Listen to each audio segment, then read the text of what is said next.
স্বামী আমার হাতটা ছাড়িয়ে বলল, তোমার বুঝতে বুঝতে অনেক দেরি হয়ে গেছে, এখন আর কিছু করার নেই। আমার দম বন্ধ হয়ে আসতেছিল, আমি নিঃশ্বাস নিতে পারতেছিলাম না, প্রচুর কান্না করতেছিলাম। কান্না করতে করতে বারবার মনে হচ্ছিল ওর পায়ে ধরে অনুরোধ করি, তুমি যেন এই বিয়েটা না করো। কিন্তু না, আমি পারলাম না। মনে হচ্ছিল যে যে যেতে চায় তাকে যেতে দেওয়াই উচিত, তাকে আটকে রাখবো না। আটকে রাখাটা বোকামি ছাড়া আর কিছুই না।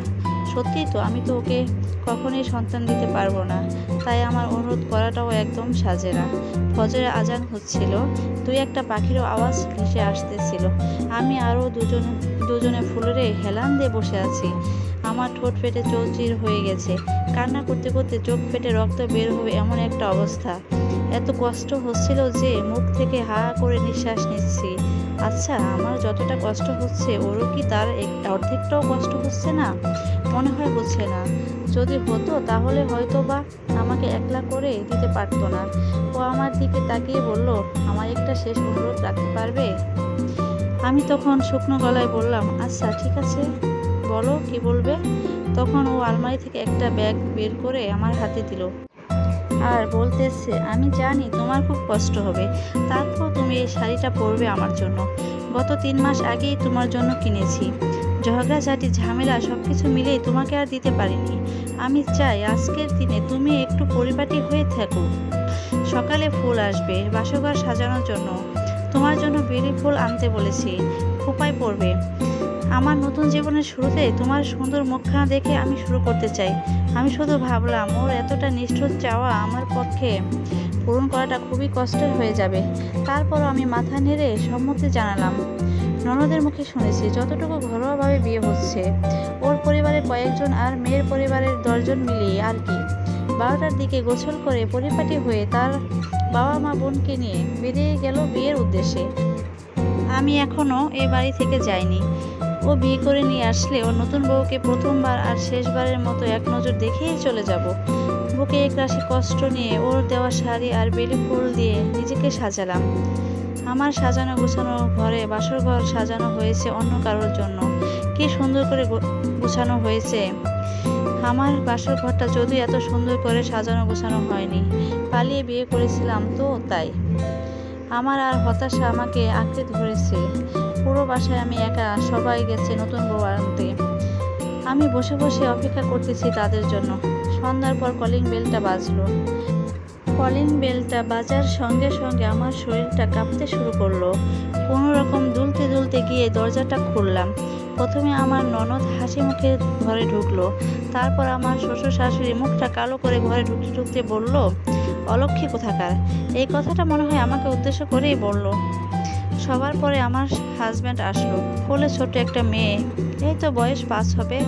ননদ আমাকে শুনিয়ে বলল, দেখো তো ভাবি, বাচ্চাটাকে পছন্দ হয়েছে কিনা। আমার হাজব্যান্ড তখন হাসতে হাসতে বলল, পছন্দ তো হতেই হবে, চেহারা মিলিয়ে এনেছি না, দেখ একদম ওর মতোই, সবাই বলবে এটা ওরই মেয়ে। আমি তখনও কিছুই বুঝতে পারতেছি না। আমার শরীরটা তখনও থরথর করে কাঁপতেছিল। আমি শুধু তাকিয়েছিলাম। আমার হাজব্যান্ড তখন আমার ননদকে বলল, যা ওকে গিয়ে ঘরে রেখে আয়। সবাই চলে যেতেই আমার হাজব্যান্ড আমাকে শক্ত করে জড়িয়ে ধরে বলল, ধন্যবাদ তোমাকে আমার অনুরোধ রাখার জন্য। আমি তখন হাউমাউ করে কান্না করা শুরু করে দিলাম। ও আমাকে আরও শক্ত করে বলল, তোমাকে এত কষ্ট দেওয়ার কারণ হচ্ছে, তোমাকে বোঝালাম যে সব সময় তোমার মুখে যা আসে তখনই তা বলতে হয় না। যে কষ্টটা তুমি নিতে পারবে না সেটার কথা আমাকে কখনোই আর বলবে না। তুমি কাল রাতে জড়িয়ে ধরে আমাকে বলছিলে না, তোমাকে কেউ বোঝে না। কিন্তু সত্যি কথা কি বলো, আমি ছাড়া তোমাকে এই পৃথিবীতে কেউ বোঝে না। তাই এমন ভালোবাসার মানুষটাকে আমি কখনোই হাতছাড়া করতে চাই না। ও আমাকে আরও বলল, একটা সন্তানের প্রয়োজন ছিল তাই নিয়ে এসেছি। আর ঘরে তো আমার সুন্দরী একটা বউ আছে। বাবা মা সহজে বুঝতে চায় না, তাই এত কাহিনী করা। অবশ্য তোমার ননদ আমাকে অনেক হেল্প করেছে।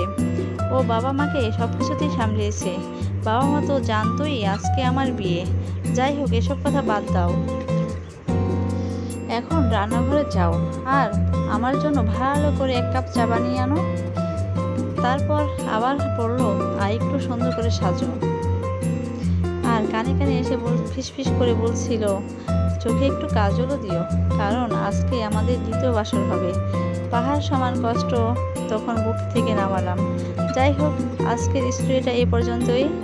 আর যারা আমার প্রথম ও দ্বিতীয় পার্ট শোনেননি, প্লিজ দয়া করে প্রথম ও দ্বিতীয় পার্ট শুনে এবং দেখে নেবেন, পেজে আপলোড করা আছে।